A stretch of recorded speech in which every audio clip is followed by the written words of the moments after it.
যে গৃহে ভগবানের সেবা হয় না সেই গৃহ কখনো গৃহস্থ হতে পারে না, সেটাকে গৃহবেদী বলেছেন। জয় জগন্নাথ রাম সুব্রমণ্য কি জয়। তাই পরম পবিত্রা দেবী তুলসী মহারানী এইভাবে ভগবানকে পর্যন্ত তার অভিশাপ দিয়ে তাকে শিলায় রূপান্তরিত করেছেন। আর এটা ছিল সম্পূর্ণরূপে একটা ভগবানেরই পরিকল্পনা, যে ভগবান তুলসী মহারানীকে আসতে বাধ্য করেছেন কেন, মানুষকে ভক্তিমান করার জন্য। কিন্তু ওনার সাথে কমিটমেন্ট ছিল যে আমি আসলেও তোমাকে স্বামীরূপে গ্রহণ করবো, আমি আর অন্য কোনো পুরুষকে স্বামীরূপে গ্রহণ করতে পারবো না। কিন্তু ব্রহ্মা তৎকালীন সময়ে শঙ্করের সাথে ভগবানের মতো গুণ সম্পূর্ণ ছিলেন এবং ভগবানের শরীরে উৎপন্ন হয়েছে, তাই ওনাকে বিবাহ করে দিয়েছেন। কিন্তু এই শঙ্করযুগের পরে ভগবানের সাথে তুলসী মহারানী বিবাহ হবে। কিভাবে হবে? যখন শঙ্করচূড় বধ হবে। তো এই যে এভাবে যখন শঙ্করচূড়ের বধ হলো, ভগবান নারায়ণ সীতা হয়ে গেলেন আর তুলসী মহারানীর সাথে ভগবানের এই শুভ পরিণয় হলো। এবং এই শুভ পরিণয় যেই মানব এই মর্ত্যলোকে থেকে এই শুভ পরিণয়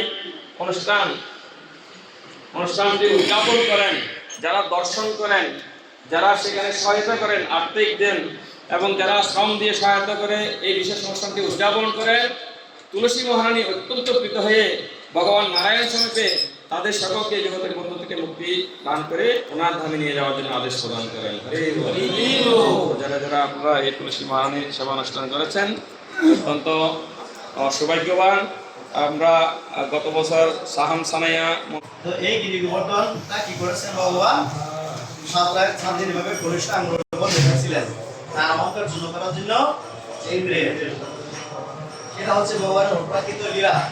আমরা কি পারবো? আমরা কনিষ্ঠ আঙ্গুল পাতেন একটা হাতের উপর একটা ইট কতক্ষণ ধরে রাখতে পারবো? একটা ইটের ওজন বেশি না, এখানে প্রচুর বেশি। আমার দেশের গোড়া কয়তো আর হ্যাঁ, এটা হচ্ছে ভগবানের লীলা অপ্রাকৃত।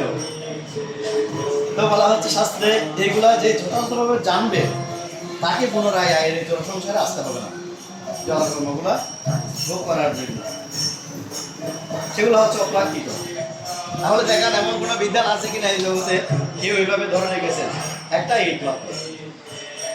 কিছুক্ষণ আমরা অনেক সময় দেখি রাত্রে দেখতে দেখতে হাত থেকে পড়বে হ্যাঁ